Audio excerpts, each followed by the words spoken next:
Vector logos. What's a vector logo? What's a raster logo? You know, what's the difference? Why do I need to use a vector logo? So I want to do a quick walkthrough and hopefully show you the basics, behind vector logos versus raster logos and all that kind of stuff. So let's get started. First of all, let me get rid of these graphics here. We don't need those. Okay, so let me slide over here and let me grab some of these as examples. Okay, so on the left side, I have my logo as a raster graphic, and on the right side, a vector graphic. Okay, and I'm going to show you the difference here. A raster is more or less a pixel. So if you zoom into a raster graphic like this, you see the rasters, you see the pixels. See how grainy everything looks, how jagged everything looks, and you zoom in close enough, you can actually see squares. Those are the pixels.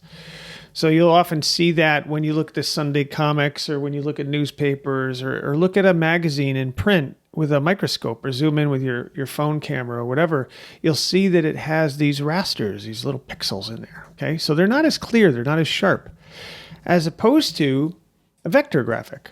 The vector logo is what it says. It's a vector, which is a mathematical vector, if you will. Okay, if you remember basics of vector, you have point A, point B, point C, and you connect them, and it's an actual shape. So if you zoom into a vector graphic like this here, you'll see that it's razor sharp. See the difference here? If you zoom into the letters here, see how crystal clear and sharp that is? That's because they're literal shapes. They're literal graphic shapes as opposed to pixelated renditions of your logo. So that's the primary difference between a raster graphic and a vector graphic. Now, if it's not terribly important and it's a small example, a raster graphic is fine. So for example, you're doing a banner ad on a website or a graphic on a website. You could do this because, see, zoomed out, you hardly see the rasters. You can almost hardly tell the difference zoomed out. But if you're doing high-end graphics and you really want things to print sharp and print well, you definitely want to create a vector graphic. So if you don't have a vector graphic, what you do is you redraw that, which I'll show you quickly how to do that. Redrawing a graphic, creating a logo so that it does have vector capability. Another example of why that's important is, see, if you put this on a backdrop, it cuts out nicely on a backdrop like this. When you have a raster graphic like this one, it's going to have the infamous white box, so you can't really put it on anything. You can't see the background through it. So whenever I create a logo, I always create the vector graphic for that reason, for many, many other reasons, but those are primarily the reasons why we want to create a vector graphic. Vector graphic, super, super important. So let me give you an example of creating one. Okay, so we have this one here. We have the cabin logo. Okay, so let's say this is an example of a rasterized graphic. See the rasters, the pixels in there? It's really grainy. We want to make that sharper. So basically, let's assume that this does not exist in vector format. It was created as a raster graphic, which happens often. So sometimes you'll see people send logos from Canva or other online programs that they just kind of whip out a graphic and they don't have a vector version available. It's much easier to recreate it than to ask the client or other people for it. So all we have to do is literally, use your drawing skills and literally start to redraw this thing. I mean, in this case here, you see we have basic shapes. So in Illustrator, we'll take a rounded box. And these are all vector shapes. We're using Adobe Illustrator here. So I'm constraining proportions by holding my Shift key down and making a perfect sized box. Okay, and sometimes what I'll do is I'll put them side by side just so I can kind of see what's going on. And this is where we can control the size of the angles. So you can do all this with a vector graphic. You can't do that with a raster graphic anywhere near as easily as that.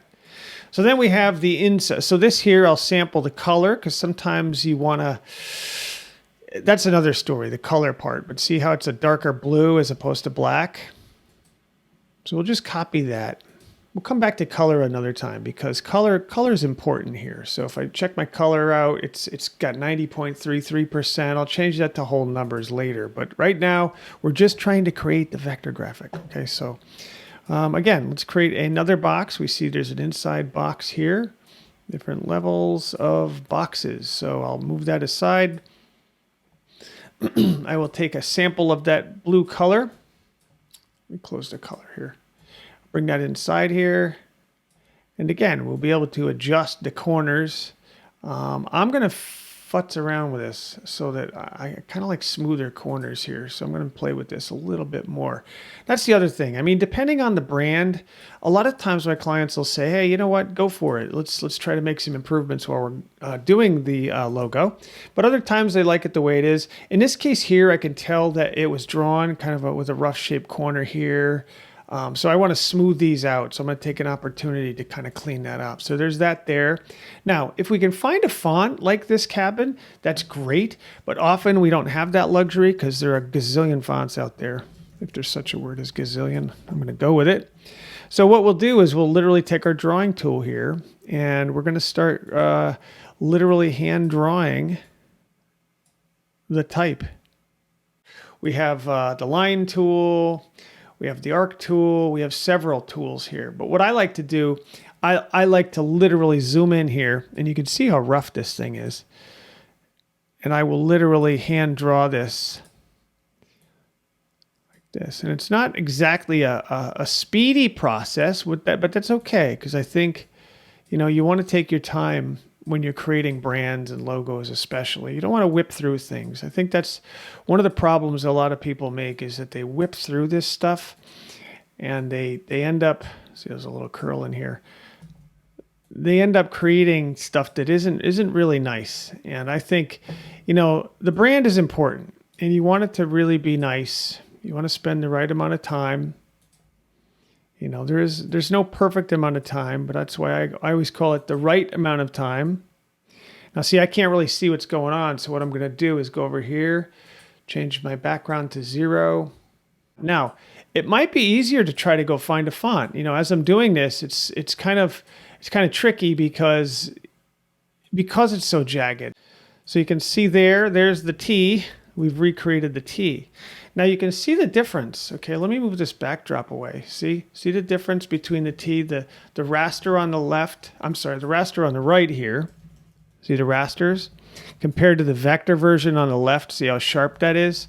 And that'll later allow us to put things on backgrounds and it'll cut out nicely. So that's pretty much how to do a vector version of this logo. So I'm going to work on the rest of the drawing and I'm going to come back, circle back and show you the outcome of that next. Okay. So here we are at the end. I went through the logo and remember we have on the left, we have the raster or pixelated version of the logo. And what I did was I recreated it on the right. So one of the benefits to that, as you can see here, there's little things like this jaggedness on the top of the logo right over here. So when we draw it, I'm able to draw nice clean shapes. So I have the original raster graphic on the left and the vector version on the right. So you can see the difference with the house, see the little cut off chimney piece. You know, we can redraw that here so that it's sort of cut off nice and clean there. What I decided, and I hope this is okay, obviously I'll check with the client on this, but my friends at the cabin, that is. And I hope they'll agree. But what I decided was rather than redraw that whole thing because of all of its jaggedness, is try to use a font, try to use a typeface. So what I did was I explored different typefaces that kind of matched that along the same flavor. And then I altered it a little bit. I made it the company colors. I slightly italicized it. I spaced it out to make it work. And then I found one that works. I can always show them different versions of these logos, but I found one that works. And the reason I did that is it's cleaner, it's sharper. You see, it's much smoother, much cleaner. As a font, actually, as a piece of art, font art, as opposed to drawing or whatever. And we can also use it in other pieces too. So this particular font here, if you highlight it, it's called CC Sign Language. So that's an actual font that we can use in other pieces. So I think that's going to be a good idea. Hopefully they agree. And again, making smooth rounded corners, round corners and edges, you know, really going through the details. And again, rasters and pixels on the left side. See how grainy it is? And then if I draw the smoke coming out of the smokestack over here on the right, you can see it's much cleaner and smoother. There are actual lines there. So what we can do is we can take this now and we can, you know, for example, I might actually clean this up a bit here. So it's a nice smooth rounded edge. See? So that's going to be important to have a good high quality vector graphic. And then what I did was I sampled the colors. I mentioned that before. And what I did was I made them, I call them whole colors. So if you look at the color over here, we have 90, 74, 50, 65. We have an actual hex color now. And these are going to be the two primary colors for this particular brand. And that's really important to start with. And yes, it takes extra time and lots of work to do, but you got to start off on the right foot. And starting off with a good high quality vector graphic is going to be really important. Let me show you one other thing here. So if you go to View in Illustrator and let's see here, we go to Outlines. You can see the difference over here? There's no lines, there's no outlines because it's a photo. Whereas here, they're actual vector lines. They're actual outlines that you can see on the logo, which makes them nice and sharp.